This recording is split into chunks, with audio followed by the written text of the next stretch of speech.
And these are, okay, let me just explain briefly. We're focusing on this one precinct. It's precinct 196. It's in northwest Oklahoma City. Okay. It runs from May to Western. Okay. And the boundaries on the north and the south are Northwest 63rd and Northwest Expressway. Okay. So it's a kind of a typical GOP. Okay. Historically GOP okay. precinct. And so I'll just start with this question though. But how do you look at, when you look at the candidates, the GOP candidates, can you kind of break them down as far as how well they'll play here in Oklahoma? When you look at Cruz, look at Trump, look at Kasich. I mean, kind of handicap the race in Oklahoma. Well, or what are their strengths here? It's not that I hesitate to handicap it. The one thing that's exciting about this year is it changes every day because the players are changing, the candidates are changing, who is going to be still in the race. And you know, when it does come to Super Tuesday on March the 1st, and people's ideas will absolutely change depending on what their options are. I think that the people who will still be very, very strong in Oklahoma on March 1st is going to be, you know, Donald Trump, Ted Cruz, Marco Rubio. I think Ben Carson is going to still get a lot of support. He's worked very hard, and his people have worked very hard in Oklahoma, and I think you're going to see some loyalty votes for Dr. Carson, whether he stays in or whether he gets out. I think he's going to have a strong showing in Oklahoma. I think Oklahoma was going to have a decent vote for Carly Fiorina. Her people have been out, and her message is very well received in Oklahoma. I think Jeb Bush is going to have some support. It might be something comparable to his support in New Hampshire and especially in Iowa. And of course, again, people are looking at the different options when they look at the top three. If we want to say the top three are Cruz and Trump and Rubio, it depends on what happens at the debates. Tomorrow night's another debate down in Houston. You know, one bad debate can really persuade a lot of voters. And momentum is, how do you view momentum as a factor? Is that, I mean, you kind of touched on that. Well, momentum is important, but it's what the candidates are, it's the candidates' responses. The people that I talk with, one thing that's unique this year is the people that I talk with that are political, if you want to call us political insiders, people who you know, spend a lot of time and attention focusing on the political campaigns. People who've been involved at a very informed level for decades, are undecided. I was talking with a gentleman last night. He has been involved in the Republican Party in Oklahoma for almost 60 years. And I love to call him and talk with him. And I called him last night, and he told me, Pam, for the first time in my life, I am undecided. He said, I support 3 or 4, but if I had to go to the ballot box today, I would be having to choose at the last minute as opposed to fervently supporting someone. I think that is not only what's unique this year, but that is what is exciting, but that is this momentum that you're talking about. When people start, when the candidates are able to persuade their voters, that's when their momentum will start. The rest of the time, it's just a tide that ebbs and flows, comes and goes. We've seen excellent turnout for the GOP side in New Hampshire and Iowa. How do you think that will impact turnout here? What do you think about turnout?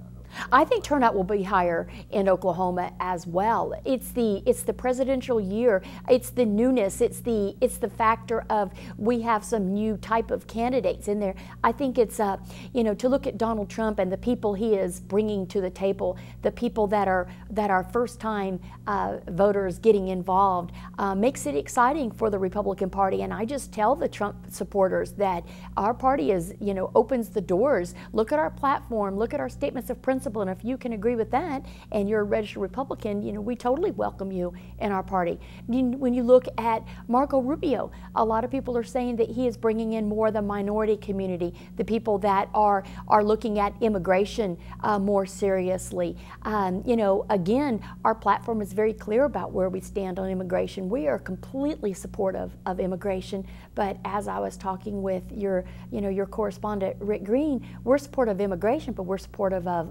legal immigration. I'm a product of immigration, with my mother being born and raised in Ireland, and she's a naturalized citizen here in America, so I'm first generation immigration. So it is very near and dear to my heart. And the Republican Party is not against immigration. We are just for legal immigration. So. Oklahoma's, I think everybody would agree, it's a red state.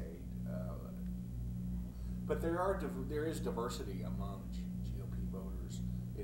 Some might be more moderate or more fiscally conservative or more so. How do you look at this palette of colors when you look at Oklahoma's GOP voters? I look at it with a smile on my face. I love it. The political process is here to provide fair and open elections and to get as many people involved as possible.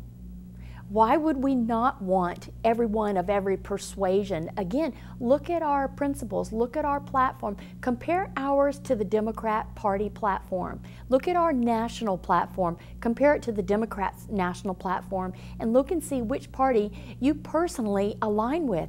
And it doesn't matter to me which end of the spectrum you're on. I'm not here as your state party leader to try to promote one candidate or another, one issue or another, whether you're far right wing or whether you're a moderate, Republican. That's not my job. My job is to promote the Republican Party for all voters. It's up to the individual candidates to win over those various voters. You see a place for moderate Republicans in the Oklahoma GOP electorate? Absolutely. I think it's critical to have all voices. And again, I go back to my family and my family's history, and it makes me look at America, what America was founded on, what made America great. And that is new people coming in, bringing their ideas to America. When you look at our nation, everybody still uses the term American. It doesn't matter if your family was from Germany, South America, from the Asian communities. We're still Americans. And it's the same thing with the Republican Party, whether you're a conservative Republican, a moderate Republican, a centrist Republican, whatever it might be, we are still the family of Republicans, and that's what I want to promote.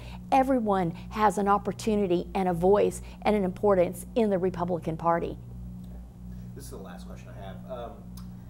This precinct we looked at, Mary Fallin, Governor Fallin, used to be her within her state house seat or state senate seat when she was coming up through the ranks. She barely won this particular precinct in her re-election. And my question to you would be, what are some of the challenges the GOP has in maintaining their grip on these what have been traditionally urban GOP precincts that different kinds of people are moving into that may not have moved in there before, like millennials, things like that? What are some of the challenges the GOP has in holding on to traditionally urban GOP precincts? I think the number one challenge is getting our message out, is trying to let them know where the Republican Party stands on these issues.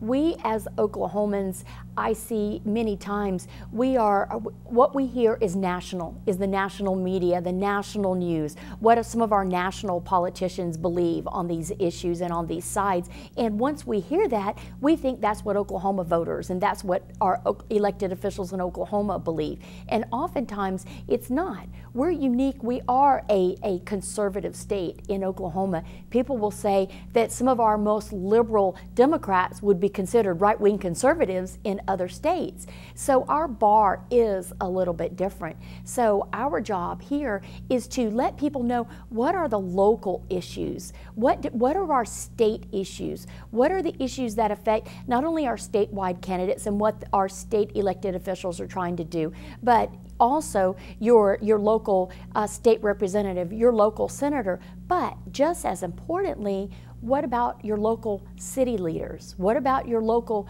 county commissioners? These are some of the things that the Oklahoma Republican Party wants to focus on, to let people know when you look at the big picture overall, and you look at the conservative principles, I think most people will agree with the Republican Party stances on these issues. Pam, thank you very much. Hey, thank you very much. I know, I appreciate it. Yeah, my pleasure. Whereabouts in Ireland is your